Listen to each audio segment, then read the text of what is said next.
Legal! Vocês estão bem, amiguinhos? Estamos? Tá brincando? E aí, a gente tem que marcar pra sair agora? Sair? E quando a gente vai sair? Nós dois podemos sair hoje à noite. Onde? Que tal a barraca da pizza? A pizza de lá é boa. Nem.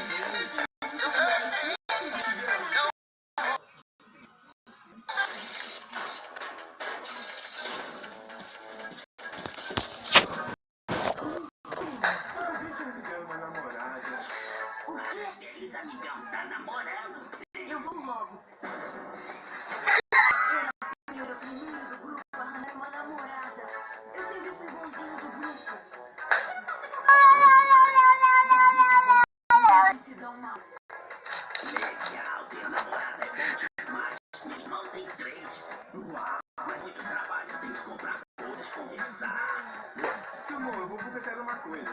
Você pode parecer feio, mas eu nunca tive uma namorada antes. Você pode me ensinar a ser um homem? Não vai ser fácil.